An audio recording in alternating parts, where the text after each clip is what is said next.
ತಹಸೀಲ್ದಾರ್ ಏನು ದಂಡಾಧಿಕಾರಿಗಳಿದ್ದಾರೆ ಅವ್ರ ಕಚೇರಿ ಮುಂದೆ ಇದ್ದೀವಿ.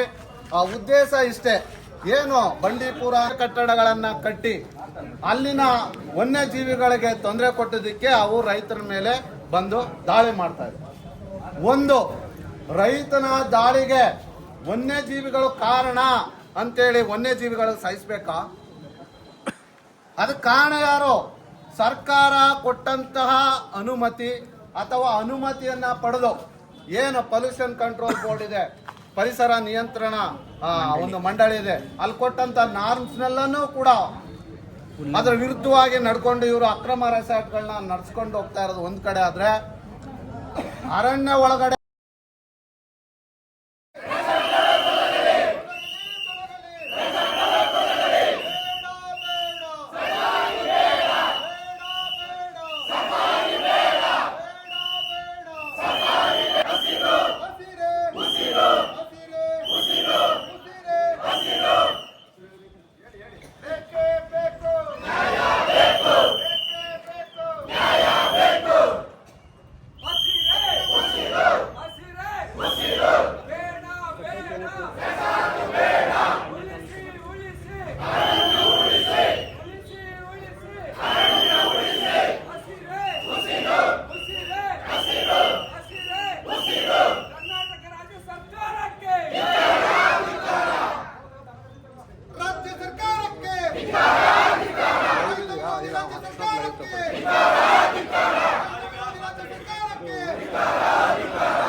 ಈಗ ನಾವೊಂದು ಲೈನ್ ಹೇಳ್ಕೊಳ್ತೀವಿ. ರೆಸಾರ್ಟ್ ರಾಜಕಾರಣ ಬೇಡ ಬೇಡ, ರೈತರ ಜೀವನ ಬೇಕು ಬೇಕು, ಸಫಾರಿ ಮೋಜು ಬೇಡ ಬೇಡ, ಸಫಾರಿ ಮೋಜು ಬೇಡ ಬೇಡ,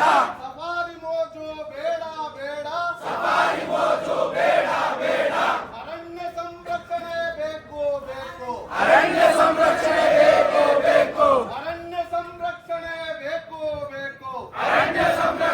ಬೇಕು ಬೇಕು, ಅಕ್ರಮ ಕಟ್ಟಡಗಳಿಗೆ ಕಾನೂನು ಎಲ್ಲಿದೆ?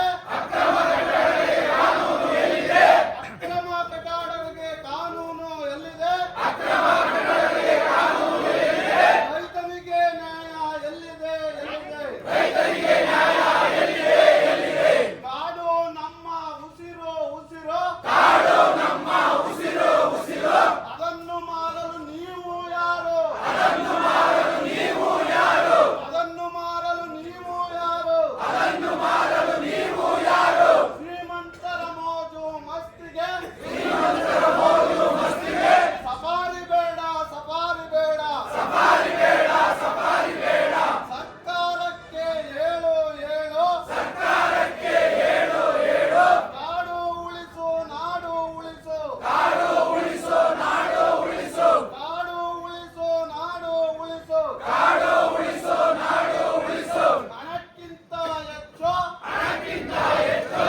ಜನರು ಮಲಗಿದ್ದರೆ ಕಾನೂನು ಮಲಗಿದೆಯೇ? ಧಿಕ್ಕಾರ ಅರಣ್ಯ ಸಚಿವನಿಗೆ ಧಿಕ್ಕಾರ. ರೈತನ ಕಣ್ಣೀರು ಅಭಿವೃದ್ಧಿ ಅಲ್ಲ. ಅಕ್ರಮಕ್ಕೆ ಹಾಕಿ ಅಡ್ಡಿ ಅರಣ್ಯಕ್ಕೆ ಇಡೋಣ ಕಾವಲು. ನಾಡು ಉಳಿದರೆ ದೇಶ ಉಳಿದಿತು. ರೈತನ ಹಕ್ಕು ಜೀವಿಸುವ ಹಕ್ಕು. ನಾಡು ನಮ್ಮದೇ. ಭೂಗಳ್ಳರ ಒತ್ತುವರಿಗೆ ಧಿಕ್ಕಾರ.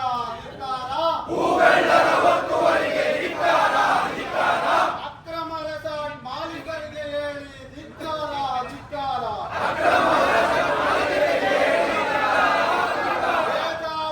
ಬೇಜವಾಬ್ದಾರಿ ಸರ್ಕಾರಕ್ಕೆ ಹೇಳಿ ಧಿಕ್ಕಾರ. ಅರಣ್ಯ ಸಚಿವನ ಅಸಂಬದ್ಧ ಹೇಳಿಕೆಗೆ ಹೇಳಿ ಧಿಕ್ಕಾರ. ಕನ್ನಡಿಗರೇ ನಮಸ್ಕಾರ. ಇವತ್ತು ನಾವು HD ಕೋಟೆಯ ತಹಸೀಲ್ದಾರ್ ಏನ್ ದಂಡಾಧಿಕಾರಿಗಳಿದ್ದಾರೆ ಅವ್ರ ಕಚೇರಿ ಮುಂದೆ ಇದ್ದೀವಿ. ಉದ್ದೇಶ ಇಷ್ಟೇ, ಏನು ಬಂಡೀಪುರ ನಾಗರಹೊಳೆ ಕಬಿನಿಯ ನದಿಯ ಸುತ್ತಮುತ್ತ ಅಕ್ರಮ ರೆಸಾರ್ಟ್ಗಳನ್ನು ನಿರ್ಮಾಣ ಮಾಡಿರುವಂಥದ್ದು ಮತ್ತು ಭೂಗಳ್ಳರು ಈ ಅರಣ್ಯ ಸ್ವತ್ತವನ್ನ ಒತ್ತುವರಿ ಮಾಡಿಕೊಂಡಿರೋದು, ಈ ವಿಚಾರವಾಗಿ ಸಾಕಷ್ಟು ಜನಾಂದೋಲನ ಕಾರ್ಯಕ್ರಮಗಳನ್ನು ಮಾಡಿಕೊಟ್ರು ಸಹ ಅಕ್ರಮವಾಗಿ ರೆಸಾರ್ಟ್ಗಳು ನಡೆಯಲು ಅನುಮತಿ ಕೊಟ್ಟಿರುವಂತಹ ಬೇಜವಾಬ್ದಾರಿ ಸರ್ಕಾರ ಮತ್ತೆ ರೈತರು ವನ್ಯಜೀವಿಗಳ ದಾಳಿಯಿಂದ ಜೀವ ಕಳ್ಕೊಂಡಿದ್ರು ಸಹ ಅರಣ್ಯ ಸಚಿವನ ಒಂದು ಅಸಂಬದ್ಧ ಹೇಳಿಕೆಯ ವಿರುದ್ಧ ಇವತ್ತು ಬಹಳಷ್ಟು ಜನಾಭಿಪ್ರಾಯ ಮೂಡಿದರೂ ಕೂಡ ಸಾಕಷ್ಟು ತನ್ನದೇ ಆದಂತ ಕಾನೂನು ಕಟ್ಟಳೆಗಳನ್ನ ಹಾಕಿಕೊಂಡು ಅರಣ್ಯ ಸಂರಕ್ಷಣಾ ಕಾಯ್ದೆ, ಪರಿಸರ ಸಂರಕ್ಷಣಾ ಕಾಯ್ದೆಯನ್ನ ಗಾಳಿಗೆ ತೂರಿ ಇವತ್ತು HD ಕೋಟೆ ಸರಗೂರು ತಾಲೂಕು ವ್ಯಾಪ್ತಿಯಲ್ಲಿ ಬರುವಂತ ನಾಗರಹೊಳೆ ಬಂಡೀಪುರ ಅರಣ್ಯದ ಒಳಗಡೆ ಅಕ್ರಮ ರೆಸಾರ್ಟ್ಗಳಿಗೆ ಅನುಮತಿಯನ್ನು ಕೊಟ್ಟು ಮತ್ತೆ ಸಾಕಷ್ಟು ಶ್ರೀಮಂತರ ಮೋಜು ಮಸ್ತಿಗಾಗಿ ಸಫಾರಿಯನ್ನ ವೈಭವೀಕರಿಸಿ ರೆಸಾರ್ಟ್ ಮಾಲೀಕರಿಗೆ ಒಂದು ರೀತಿಯ ಹಣದ ಹೊಳೆಯನ್ನೇ ಹರಿಸುವ ನಿಟ್ಟಿನಲ್ಲಿ ಸರ್ಕಾರ ಇವತ್ತು ಬಂದಿದೆ. ಆ ವಿಚಾರದಲ್ಲಿ ಪ್ರಬುದ್ಧರು ಪ್ರಜ್ಞಾವಂತರು ಇವತ್ತು ಒಂದು ಜನಾಂದೋಲನವನ್ನು ಕಟ್ಟಿ ಕಬಿನಿಯನ್ನ ಉಳಿಸಬೇಕು, ಅಕ್ರಮ ರೆಸಾರ್ಟ್ಗಳನ್ನ ತೊಲಗಿಸಬೇಕು, ಭೂಗಳ್ಳರಿಗೆ ಕಾನೂನು ರೀತಿಯಲ್ಲಿ ಪಾಠ ಕಲಿಸಬೇಕು ಅಂತೇಳಿ ಇವತ್ತು KRS ಪಕ್ಷ ಒಂದು ಜಾಗೃತಿ ಜಾಥವನ್ನ ಏನು HD ಕೋಟೆಯ ಪ್ರಮುಖ ಬೀದಿಗಳಲ್ಲಿ ಗದ್ದಿಗೆ ಸರ್ಕಲ್ನಿಂದ ಈ ದಂಡಾಧಿಕಾರಿಗಳ ಕಚೇರಿವರೆಗೆ ಬಂದಿದೆ. ನಮ್ಮ ಆಗ್ರಹಗಳಿಷ್ಟೇ, ರೈತನಿಗೆ ಬದುಕುವ ಹಕ್ಕಿದೆ, ರೈತ ಜೀವಿಸುವ ಹಕ್ಕಿದೆ. ಅಂತ ರೈತನ ಬೆಳೆಗಳಿಗೆ ವನ್ಯಜೀವಿಗಳು ಯಾಕೆ ಬರ್ತಾ ಇದೆ? ಅರಣ್ಯ ಒಳಗಡೆ ಇರುವಂತಹ ಅಕ್ರಮ ರೆಸಾರ್ಟ್ಗಳಲ್ಲಿ DG ಮತ್ತೊಂದು ನೃತ್ಯಗಳನ್ನ ಮಾಡಿ ಶಬ್ದ ಮಾಲಿನ್ಯಗಳನ್ನ ಮಾಡಿ ಅಲ್ಲಿರುವ ವನ್ಯಜೀವಿಗಳು ನಾಡಿನ ಕಡೆ ಬರುವಂತೆ ಮಾಡುವಂಥದ್ದು ಒಂದು ಕಡೆ ಆದ್ರೆ, ಭೂಗಳ್ಳರು ಅಲ್ಲಿರುವಂತ ಅರಣ್ಯವನ್ನ ನಾಶ ಮಾಡಿ ವಾಣಿಜ್ಯ ಕಟ್ಟಡಗಳನ್ನ ಕಟ್ಟಿ ಅಲ್ಲಿನ ವನ್ಯಜೀವಿಗಳಿಗೆ ತೊಂದರೆ ಕೊಟ್ಟದಕ್ಕೆ ಅವು ರೈತರ ಮೇಲೆ ಬಂದು ದಾಳಿ ಮಾಡ್ತಾ ಇದೆ.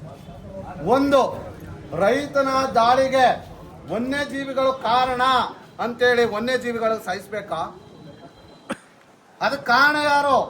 ಸರ್ಕಾರ ಕೊಟ್ಟಂತಹ ಅನುಮತಿ ಅಥವಾ ಅನುಮತಿಯನ್ನ ಪಡೆದು ಏನು ಪೊಲ್ಯೂಷನ್ ಕಂಟ್ರೋಲ್ ಬೋರ್ಡ್ ಇದೆ, ಪರಿಸರ ನಿಯಂತ್ರಣ ಒಂದು ಮಂಡಳಿ ಇದೆ, ಅಲ್ಲಿ ಕೊಟ್ಟಂತ ನಾರ್ಮ್ಸ್ನೆಲ್ಲನೂ ಕೂಡ ಅದರ ವಿರುದ್ಧವಾಗಿ ನಡ್ಕೊಂಡು ಇವರು ಅಕ್ರಮ ರೆಸಾರ್ಟ್ಗಳನ್ನ ನಡ್ಸ್ಕೊಂಡು ಹೋಗ್ತಾ ಇರೋದು ಒಂದ್ ಕಡೆ ಆದ್ರೆ, ಅರಣ್ಯ ಒಳಗಡೆ ಇವ್ರು ಮಾಡ್ತಾ ಇರುವಂತ ಅವ್ಯವಹಾರಗಳನ್ನ ಕಣ್ಣಾರೆ ಕಂಡ್ರು ಕೂಡ ಸುಮ್ಮನೆ ಕುಂತಿರುವಂತ ಅಧಿಕಾರಿಗಳು ಇವತ್ತು ಅರಣ್ಯದೊಳಗಡೆ ಇರುವ ವನ್ಯಜೀವಿಗಳಿಗೆ ತೊಂದರೆ ಕೊಟ್ಟಿದ್ದಕ್ಕೆ ರೈತರ ಮೇಲೆ ದಾಳಿ ಆಗ್ತಾ ಇರೋದು. ಒಂದು ಆನೆಗಳ ದಾಳಿ ಆಗುತ್ತೆ, ಬಾಳೆ ತೋಟಕ್ಕೆ, ಕಬ್ಬಿನ ತೋಟಕ್ಕೆ ಎಲ್ಲವೂ ನುಗ್ಗುತ್ತೆ. ಅದಕ್ಕೆ ಪರಿಹಾರ ಅಂತ ಕೊಟ್ಟಾಗ ದಂಡಾಧಿಕಾರಿಗಳು ಯಾವ ರೀತಿ ಅಲಿಸ್ತಾರೆ, ಸರ್ಕಾರ ಯಾವ ರೀತಿ ಅಲಿಸ್ತಿದೆ ಅಂತ ಗೊತ್ತಿಲ್ವಾ ನಿಮ್ಗೆ? ಗಂಜಿಗಾಗಿ ಒಂದು ಲೋಟ ಗಂಜಿ ಕೂಡ ಅಷ್ಟನ್ನು ಕೂಡ ಅವ್ರಿಗೆ ಪರಿಹಾರ ಕೊಡೋದಿಲ್ಲ. ಇಂಥ ನಿಟ್ಟಿನಲ್ಲಿ ರೈತ ತಾನು ಕೊಡುವಂತ ಜೋಳ, ಭತ್ತ ಅಥವಾ ಕಬ್ಬು, ಬೇಳೆ, ಬಾಳೆನ ನಾಶ ಆದಾಗ ದಂಡಾಧಿಕಾರಿಗಳಿಗೆ ಅಲಿಬೇಕಾ? ಇದು ಕಾರಣ ಯಾರು? ಒಂದು, ಅಕ್ರಮ ರೆಸಾರ್ಟ್ಗಳಿಗೆ ಅನುಮತಿ ಕೊಟ್ಟು ತೆರಿಗೆಯಿಂದನೇ ಈ ದೇಶ ನಡೀತಾ ಇದೆಯಾ?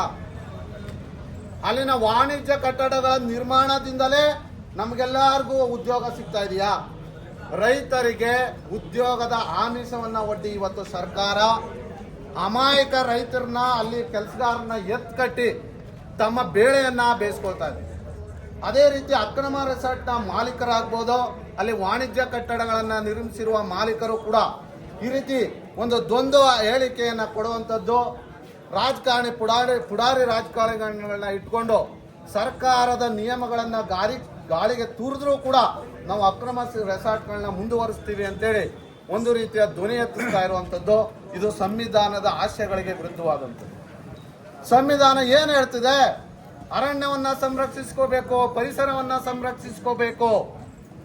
ಒಬ್ಬ ಪ್ರಜೆಯ ಮೂಲಭೂತ ಕರ್ತವ್ಯಗಳೇನು? ಅದರಲ್ಲಿ ಪರಿಸರವನ್ನ ರಕ್ಷಿಸ್ಕೋಬೇಕು, ವನ್ಯಜೀವಿಗಳನ್ನ ರಕ್ಷಿಸಬೇಕು, ಅರಣ್ಯವನ್ನ ರಕ್ಷಿಸಬೇಕು ಅಂತ ಹೇಳುವಂತ ಸಂವಿಧಾನ. ಅದ್ರ ವಿರುದ್ಧವಾಗಿ ನಾವು ನಿಲ್ಬೇಕಾ? ಪರಿಸರ ಇದ್ರೆ ನಾವು ಅನ್ನೋ ಒಂದು ಕಾಳಜಿ ಬೇಡವಾ? ಅಲ್ಲಿ ರೆಸಾರ್ಟ್ಗಳು ಯಾರಾದಿದೆ ಅದನ್ನ ಲಿಸ್ಟ್ ಕೊಡ್ತೀವಿ, ಅಕ್ರಮ ರೆಸಾರ್ಟ್ಗಳನ್ನ ಲಿಸ್ಟ್ ಅಂತ ಹೇಳ್ತೇವೆ. ಸರ್ಕಾರ ಇಲ್ಲಿವರೆಗೆ ಕೊಟ್ಟಿದೆಯಾ? ಸಂರಕ್ಷಿತ ಹುಲಿ ಅರಣ್ಯ ಪ್ರದೇಶದಲ್ಲಿ ಈ ರೀತಿಯ ಕಟ್ಟಡಗಳನ್ನ ನಿರ್ಮಾಣ ಮಾಡಬಾರ್ದು ಅಂತೇಳಿ ಸುಪ್ರೀಂ ಕೋರ್ಟ್ ಗೈಡ್ಲೈನ್ಸ್ ಇದ್ರೂ ಕೂಡ ಅದರ ವಿರುದ್ಧವಾಗಿ ಇವತ್ತು ಅನುಮತಿಯನ್ನು ಕೊಡುವಂಥದ್ದು. ಕಾಟಾಚಾರಕ್ಕೆ ಏನೋ ಒಂದು ಮೌಲ್ಯಮಾಪನ ಮಾಡೋದು, ಮಾನಿಟರಿಂಗ್ ಮಾಡಿಕೊಂಡು ಇವತ್ತು ಸರ್ಕಾರ ಕರ್ತವ್ಯ ಲೋಪಯಿಸಿ ಒಂದು ಕಡೆ ರೈತನ ಜೀವಕ್ಕೆ ಪರೋಕ್ಷವಾಗಿ ಕಾರಣ ಆಗ್ತಿದೆ. ರೈತನ ಮೇಲೆ ಹುಲಿಗಳ ದಾಳಿ, ಆನೆಗಳ ದಾಳಿ, ಚಿರತೆಗಳ ದಾಳಿ, ಒಂದು ದಾಳಿ ಇಟ್ಟು ಕೊಲೆ ಮಾಡ್ತಿದೆ ಅಂದ್ರೆ ಇದು ಸರ್ಕಾರಿ ಪ್ರಾಯೋಜಿತ ಕೊಲೆ. ಇದು ಸರ್ಕಾರಿ ಪ್ರಾಯೋಜಿತ ಕೊಲೆ. ಸರ್ಕಾರದ ನೀತಿ ನಿಯಮಗಳು ಕಾನೂನಿನ ಅಡಿಯಲ್ಲಿ ಬಹಳ ಗಟ್ಟಿಯಾಗಿ ಚಲಾವಣೆ ಇದ್ದಿದ್ರೆ ಅಥವಾ ಅಕ್ರಮ ರೆಸಾರ್ಟ್ ಮಾಲೀಕರಿಗೆ ಕಾನೂನಿನ ರುಚಿ ತೋರಿದ್ರೆ ಇವತ್ತು ವನ್ಯಜೀವಿಗಳು ನಾಡಿಗೆ ಬರ್ತಾ ಇರಲಿಲ್ಲ. ಆದ್ರಿಂದ ನಮ್ಮ ರೈತರು ಅದನ್ನ ಅರ್ಥ ಮಾಡ್ಕೋಬೇಕು. ಸಾಕಷ್ಟು ನಮ್ಮ ರಾಜ್ಯಾಧ್ಯಕ್ಷರು ಹೇಳ್ತಾ ಇದ್ರು, ಏನು ನಮ್ಮ ಜಲಾಶಯಗಳಿದೆ ಅಲ್ಲಿ ನೀರಿನ ಮಟ್ಟ ಕೇವಲ ತೋರಿಕೆಗೆ ಜೂನ್ಗಳಲ್ಲಿ ಬಹಳಷ್ಟು ತುಂಬಿದೆ ಅಂತ ತೋರುವಂಥದ್ದು. ಅದು ಹಿಂದೆನೆ ಒಳ ಹರಿವು ಬಂದಾಗ ತುಂಬಿರ್ತದೆ. ಅದು ತುಂಬಿದ್ರೆ ರೆಸಾರ್ಟ್ಗಳು ಮುಳುಗ್ತವೆ. ಆ ಹಿನ್ನೀರಲ್ಲಿ ರೆಸಾರ್ಟ್ಗಳು ಮುಳುಗ್ತವೆ. ಆ ರೆಸಾರ್ಟ್ ಮುಳುಗಿದ್ರೆ ಯಾರಿಗನ ಅನುಕೂಲ? ರೆಸಾರ್ಟ್ ಮಾಲೀಕರಿಗೆ ಅದು ನಷ್ಟ. ಆ ನಷ್ಟವನ್ನ ತಪ್ಪಿಸ್ಕೊಳ್ಳೋದಕ್ಕೋಸ್ಕರ ಬಂದ ಒಳ ಹರಿವನ್ನ ಹೇಗಿರ್ತದೆ ಹಂಗೆ ಹೊರ ಹರಿವನ್ನ ಬಿಟ್ಟು ತಮಿಳ್ನಾಡು ಕಳಿಸುವಂಥದ್ದು. ಇಲ್ಲಿ ಸರ್ಕಾರ ನಾವು ತಮಿಳ್ನಾಡಿಗೆ ನೀರು ಬಿಟ್ಟಿಲ್ಲ, ಮತ್ತೆ ಇಲ್ಲಿ ತುಂಬ್ತಾ ಇಲ್ಲ ಅಂತ ಹೇಳುವಂತ ಒಂದು ನೆಪಗಳನ್ನ ಹೇಳ್ಕೊಳ್ಳುವಂಥದ್ದು. ಇದು ಕಟ್ಟಡವನ್ನ ಸಂರಕ್ಷಣೆ ಹೇಗ್ ಮಾಡ್ತಿದೆ? ಇದೆಲ್ಲವೂ ಕೂಡ ಅಕ್ರಮ ರೆಸಾರ್ಟ್ಗಳ ಮಾಲೀಕರನ್ನ ಒಮ್ಮೆ ನೋಡ್ಕೊಂಡ್ಬಿಡಿ.